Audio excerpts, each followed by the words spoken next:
The one and only Botticelli. Botticelli and Raphael, shirts and trousers. Jagan గుర్తుపెట్టుకో అద్దాపాతాళానికి తొక్కకపోతే నా పేరు పవన్ కళ్యాణే కాదు మా పార్టీ జనసేనే కాదు. தற்கொலை முயற்சி டு ஆந்திராவின் அமைச்சர் பவன் கல்யாண் கடந்து வந்த பாதை. ஆந்திராவின் அமைச்சராக இன்று பதவியேற்று இருக்கிறார் நடிகரும் ஜனசேனா கட்சியின் தலைவருமான பவன் கல்யாண்.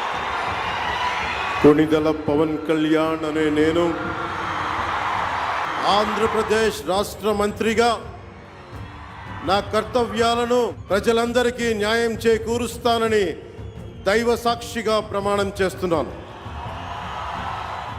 சினிமா அரசியல் என எதை எடுத்தாலும் அதிரடி காட்டும் பவன் கல்யாண் கடந்து வந்த பாதை என்பது சாதாரணமானது அல்ல.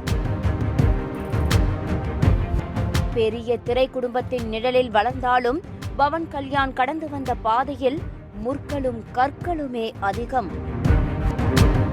இந்த வாழ்க்கையே வேண்டாம் என தற்கொலை செய்ய முடிவெடுத்த பவன்தான் இன்று லட்சக்கணக்கான ஆந்திர இளைஞர்களின் ஆதர்சம்.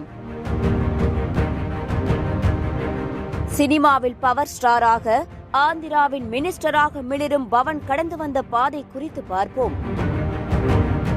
பவன் கல்யாண் சினிமாவில் மட்டுமல்லாது நிஜத்திலும் நின்றால் நடந்தால் எல்லாமே மாஸ்தான் அவரது ரசிகர்களுக்கு.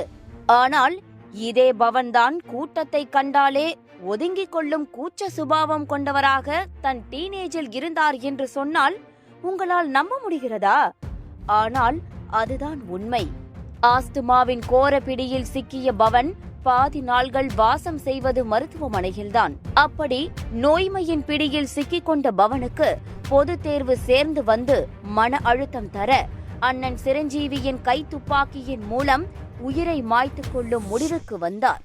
அவரின் மற்றொரு சகோதரரான நாகேந்திர பாபு காப்பாற்ற அண்ணன் சிரஞ்சீவி ஊக்கப்படுத்த புத்தகங்கள் படிப்பது, கர்நாடக இசை, தற்காப்பு கலைகள் என தன்னை தானே அணு அணுவாக செதுக்கிக் கொண்டார் பவன்.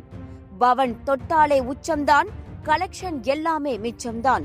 அக்கட அம்மாயி இக்கட அப்பாயி படத்தின் மூலம் சினிமாவில் அடித்தளம் அமைத்து கொடுத்தது அண்ணன் சிரஞ்சீவியாக இருந்தாலும் சினிமாவிலும் பல்வேறு ஏற்ற இறக்கங்களை கண்டார் பவன். ஆனால் ஒரு காலகட்டத்தில் பவன் திரையில் என்ன செய்தாலும் அவரின் ரசிகர்களுக்கு கொண்டாட்டமாக மாறியது. ஆந்திரா மட்டுமல்ல, தமிழ்நாட்டில் ரஜினி உள்பட அனைவருக்கும் பிடித்த ஸ்டாருக்கெல்லாம் ஸ்டாராக உருவெடுத்தார் பவன். எங்கு பவனின் பெயர் உச்சரிக்கப்பட்டாலும் எழும் கைத்தட்டல்களும் விசில்களும் அடங்குவதற்கே சில மணித்துளிகள் எடுக்கும். சினிமாவை போலவே அரசியலிலும் ஆரம்ப காலத்தில் பல்வேறு சிரமங்களுக்கு ஆளானார் பவன். முதலில் தன் அண்ணன் சிரஞ்சீவியின் பிரஜாராஜ்யத்தில் பயணித்து வந்த பவன் கட்சியை காங்கிரசுடன் அண்ணன் இணைக்க சில காலம் அண்ணன் மீது கடுப்பிலும் இருந்தார். ஆனால் அண்ணன் விட்டதை பிடிக்க 2014 ஜனசேனா எனும் கட்சியை தொடங்கினார். எடுத்த உடனே சிஎம் ஆகும் கனவோடு எல்லாம் பவன் கட்சி தொடங்கவில்லை. முதலில் தன் கட்சியின் கட்டமைப்பை மேம்படுத்துவதிலேயே நேரத்தை செலவழித்தார். அண்ணன் சிரஞ்சீவியின் பிரஜாராஜ்யம் காப்பு சமூகத்துக்கான கட்சியாக மட்டுமே அடையாளப்பட்ட நேரத்தில் ஜனசேனாவை அனைவருக்குமான கட்சியாக மாற்றி காட்டினார் பவன்.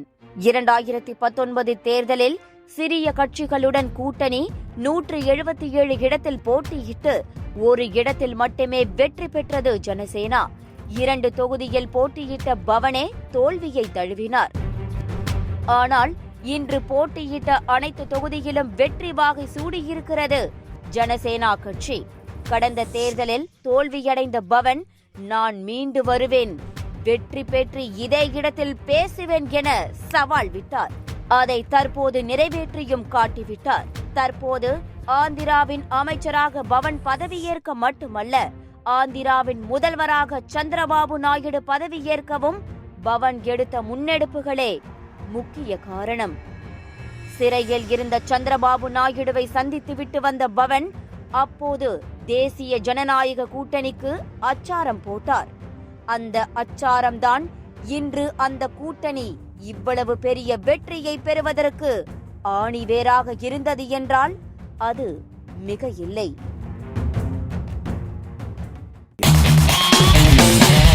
பார்ட்டி வேர்னாலும் ஐ ப்ரிஃபர் போட்டிசலி. எங்க இருந்தாலும் நம்ம ஸ்டாரா தெரியணும் இல்லையா? வெரைட்டியான கலர்ஸ், நியூ டிசைன்ஸ், அதுக்கு மேல star look. The one and only Botticelli. Botticelli and Raphael, shirts and trousers.